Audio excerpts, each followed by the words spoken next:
Bloco 3, agora trabalharemos um dos temas extremamente importantes, não só na primeira fase. Você que escolheu segunda fase de penal, é uma temática que é obrigatória para o teu estudo, tá? Você que não escolheu penal na segunda fase, você vai precisar na primeira, tá? Você vai gabaritar as questões de processo penal. É uma missão que a gente tem aqui que vamos cumprir. Então, vamos bater duro nesse tema, vamos trazer aqui pontos que a FGV ela adora dentro das questões que caem na prova do exame de ordem. Então, vamos para cima, sem mimimi, para cima com vontade. Vou colocar aí na tela para você o nosso material. Vamos lá? Vem comigo. Paramos aqui no sistema inquisitório, agora no acusatório, perdão, no bloco 2, agora vamos tratar dos princípios processuais penais. E você percebe que eu não vou trabalhar com você apenas os princípios expressos. Eu vou trabalhar princípios constitucionais expressos, os constitucionais implícitos e aqueles propriamente ditos. Por quê? Porque a FGV, ela cada vez mais, nos casos práticos que expõe na prova, ela busca cobrar esses princípios além dos que estão ali na nossa cara na leitura da Constituição. Então é importante que entendamos que os princípios eles são importantes. Por quê? Porque eles são a base. Sem trabalhar e sem conhecer os princípios processuais penais, eu não tenho como trabalhar as demais temáticas que o processo penal exige. Então, trabalhar isso não só no direito processual penal, nas outras disciplinas você tem princípios também. Nós estudamos no direito penal, nós estudamos no direito administrativo, nós estudamos em demais ramos do direito o quanto esse sistema principiológico ele é essencial para que possamos entender as bases de cada um destes ramos.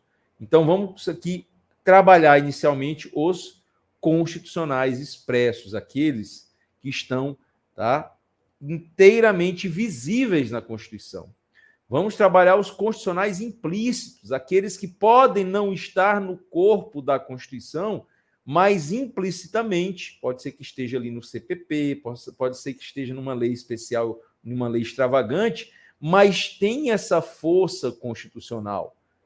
E os propriamente ditos, aqueles que não estão na Constituição, não estão numa lei, mas são essenciais também para o devido processo penal, para o devido processo ser realizado de maneira lícita. Então vamos lá? Vamos dar continuidade?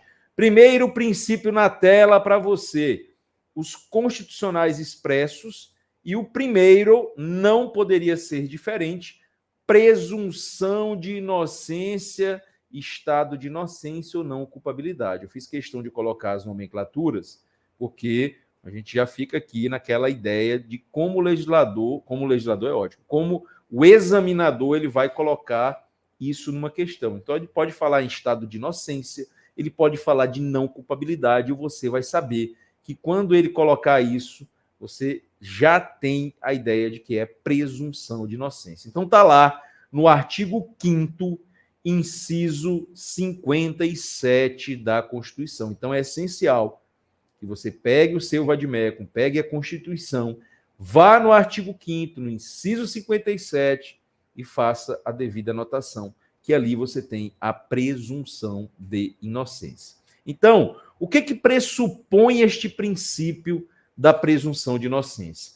Ser presumidamente inocente ou não culpado é entender que você está no momento da persecução penal, seja durante a investigação, seja durante o momento de denúncia, seja na situação do processo até o trânsito em julgado. Então, o pressuposto é que eu serei inocente, ou não culpado, até que consigam provar o contrário.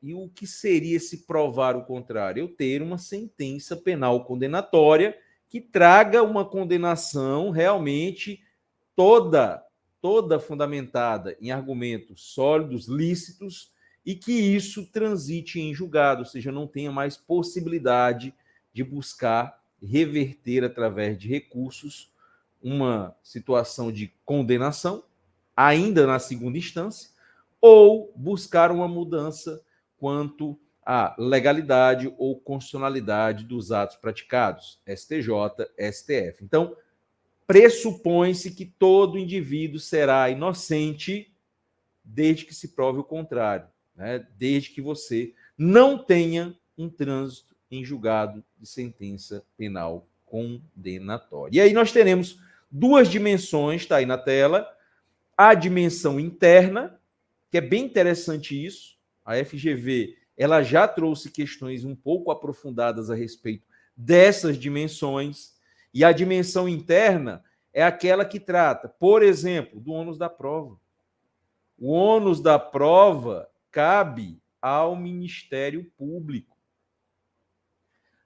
Algumas situações é que demandam a inversão do ônus da prova. Por exemplo, quando se está arguindo uma excludente de ilicitude, legítima defesa, estado de necessidade, exercício regular do direito, estrito cumprimento do dever legal, aquelas que você encontra lá no artigo 23 do Código Penal. Naquele momento, o ônus da prova ele se inverte, mas a regra é essa. O ônus da prova cabe a quem acusa. Então, se eu estou como membro do Ministério Público acusando, eu tenho que trazer aquilo que é justa causa, autoria, materialidade, para que eu possa denunciar, certo? Tem a ver com presunção de inocência. Indúbio pro réu, olha isso. Indúbio pro réu, enquanto lá no sistema inquisitorial era indúbio pro societá, ou seja, na dúvida condena, aqui não, na dúvida eu vou buscar a absolvição. Então, se houver dúvida, absolve. É muito melhor você ter uma pessoa que é culpada solta do que alguém inocente atrás das grades, no cárcere.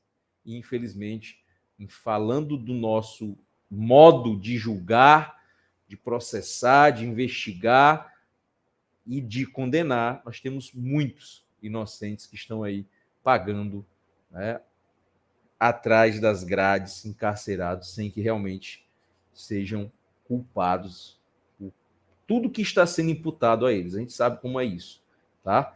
Mas a regra é indúbio pro réu. Prisões cautelares, que significa justamente que são exceções, tá? Exceções. Por que exceções? Porque a regra é a liberdade. Olha que importante isso. A gente está trabalhando presunção de inocência de uma maneira aprofundada, que você ainda não viu. Eu tenho certeza que durante a sua formação acadêmica, e se viu, parabéns para o seu professor, mas se não viu, é porque, infelizmente, é a regra. Passa-se a presunção de inocência como só isso. Ah, não, presunção de inocência você não é culpado até que se prove. Não, é muito mais do que isso. Presunção de inocência, as dimensões, elas são inúmeras. Olha, já trabalhamos aqui 3 internas. E ainda tem as medidas constritivas de direito aqui, ó, como 4ª medida interna. Que é o quê? Você só vai cessear direito quando tiver um embasamento real. Prisão cautelar, prisão preventiva, não é um instrumento de forçação de barra para que o indivíduo, por exemplo, venha confessar. Pelo contrário, a prisão cautelar, a prisão preventiva, a própria prisão em flagrante, que é considerada uma cautelar, a prisão temporária, elas são prisões que só podem ser utilizadas de última ratio, quando eu não tenho outras formas de investigar, outras formas de realmente provar aquilo que eu quero provar, que é a acusação, e não ser utilizada como ferramenta de barganha. Aí eu vou te prender preventivamente se você não falar, que infelizmente também acontece muito, né? Vamos lá para a dimensão externa, atuação da mídia. Presunção de inocência blinda aquele indivíduo que está sendo investigado, que está sendo indiciado, denunciado, processado, com essa atuação midiática, que, infelizmente, já é uma forma de julgamento. Isso daqui você já tem uma forma de julgamento. Não tem como negar essa afirmação. Tem muita gente que já é julgada. Vou dar um exemplo, e aí depois, se você quiser, por exemplo, assistir o documentário, tá? O documentário sobre a escola base em São Paulo, o repórter Valmir Salaro, da Rede Globo, ele está fazendo agora um documentário, até como forma de redimir-se quanto ao ato absurdo dele e de outros personagens da mídia, que condenaram um casal que tinha uma escola onde crianças supostamente haviam sido vítimas de violência sexual, quando na verdade não aconteceu. Mas a mídia detonou esse casal, a mídia acabou com a vida dos dois, literalmente, porque morreram a partir do momento que foram acusados injustamente. E a mídia, ela atuando todos os dias frente à sociedade, gerou um clamor social. Nós tivemos destruição da estrutura da escola, nós tivemos destruição da vida dessas pessoas. Então imagina você passar por uma situação dessa, tá? O que a gente chama do processo de Strept Iudice, ou seja, o escândalo do processo, ele é irreversível. O apontar de dedos é irreversível. Então, a presunção de inocência, que é um princípio constitucional, é essencial. Essencial, não é só para quem está ali no banco dos réus, não. É para mim, é para você. É uma proteção, é uma blindagem constitucional contra atos que são totalmente ilícitos. E o acusar ilicitamente, ele está dentro destes atos, tá? Então, muita atenção para essas dimensões aqui, tá? Colocar lá uma afirmação, o ônus da prova compõe as dimensões ou a dimensão interna da presunção de inocência, perfeito, está aqui.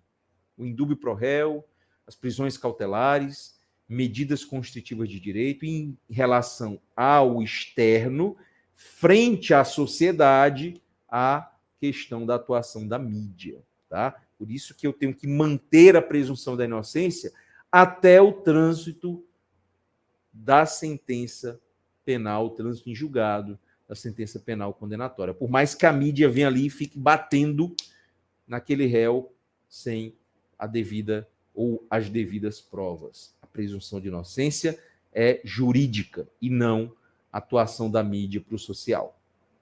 Vamos continuar?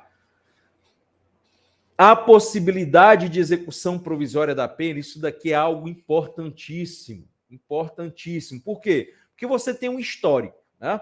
Vamos fazer uma linha do tempo, tá?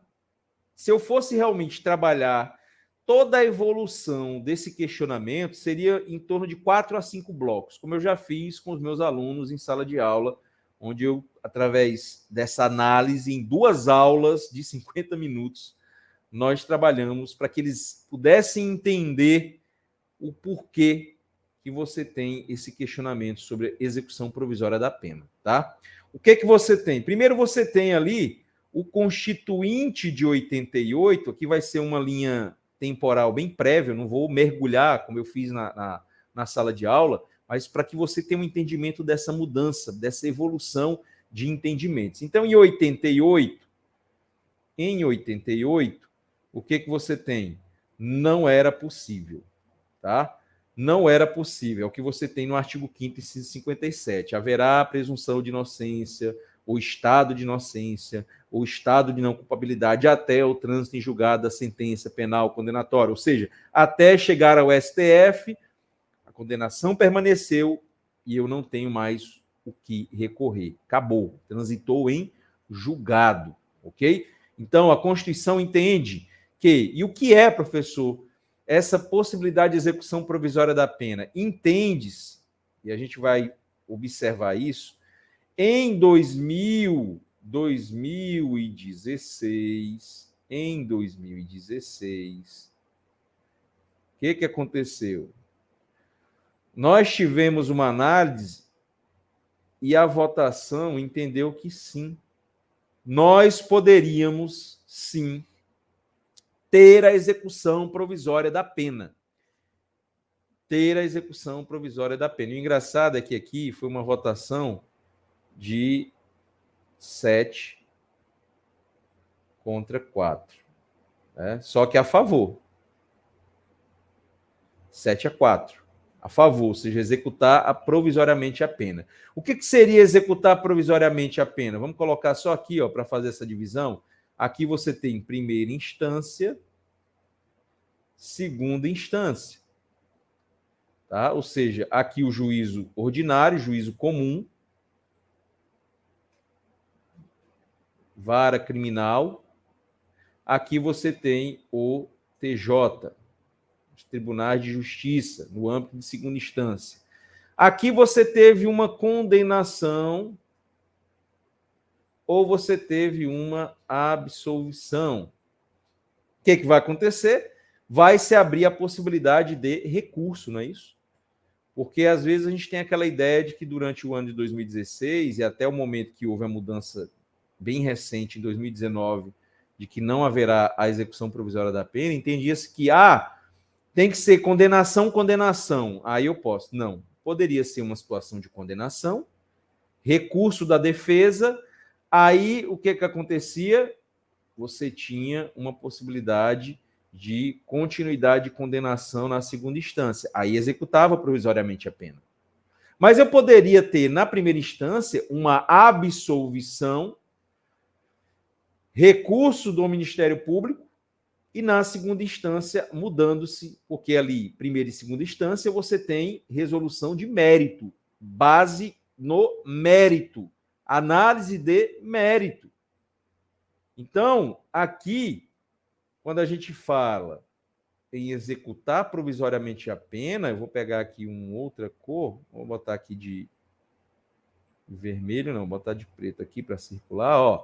O que era importante era aqui, era na segunda instância, lá no TJ, uma condenação. Aí você poderia executar provisoriamente a pena. Entendeu agora? Então, até 2016 não podia, com base no artigo 5º, inciso 57. Em 2016, 7 votos a favor, 4 contra. Ou seja, venceu aquela a maioria que entendia ser, sim, possível executar provisoriamente a pena. Qual argumento?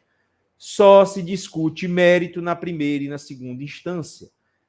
Tribunal ou tribunais superiores, STJ e STF, discutem, respectivamente, legalidade e constitucionalidade. Então, ali eu já tinha um mérito resolvido, o cara era condenado. Então, vamos executar provisoriamente a pena, certo? Só que, em 2019, baseado na Constituição de novo, que é o respeito às ordens constitucionais ou princípios constitucionais, pelo mesmo número de votos, só que agora, 7-4. Agora é o quê? Não. Ou seja, em 2019, voltou o entendimento constitucional de que não se pode executar provisoriamente a pena. E esse é o entendimento atual e vigente. Então, não cai em pegadinha da FGV, porque ele vai colocar uma questão envolvendo o ano de 2016. Aí, se for em relação ao ano de 2016, ok. Caberia a medida provisória, a medida de execução provisória da pena, tá? Agora, 2019, acabou. O entendimento atual é que eu não posso executar provisoriamente pena. Eu tenho que ter o trânsito penal, tá? O trânsito em julgado de sentença penal condenatória daquela sentença. Tranquilo? Tranquila? Show de bola. Estão me entendendo bem. Então tá aqui, 492 do CPP. Aqui nós estamos colocando o que acontece no júri. O rito do júri é diferenciado, tá? é especial. Então, muito cuidado. Se tiver havendo uma referência ao rito do júri, olha o que nós temos? O presidente, 492 do CPP. Em seguida, o presidente preferirá a sentença que, a linha é, mandará o acusado recolher-se ou recomendar a prisão em que se encontra, se presentes os requisitos da prisão preventiva, ou, no caso de condenação, a uma pena igual ou superior a 15 anos de reclusão. No caso do 492 do CPP, rito do júri, você tem a possibilidade de execução provisória da pena, desde que não é uma simples condenação, seja uma pena igual ou superior a 15 anos de reclusão, tá? 15 anos de reclusão. Muita atenção para o rito do júri. Ele é um rito especial, logo, seus procedimentos são excepcionais. Então, muito cuidado com o enunciado. No geral, não cabe aplicação de pena, tá? A partir de condenação em segunda instância. Tá? A execução provisória da pena não pode, em regra. Excepcionalmente, no rito do júri, quando a condenação ela for igual ou superior a 15 anos de reclusão. Tá? Beleza? Finalizamos esse bloco aqui. Vamos dar continuidade aí aos princípios constitucionais expressos. Aguardo você no próximo bloco. Até lá!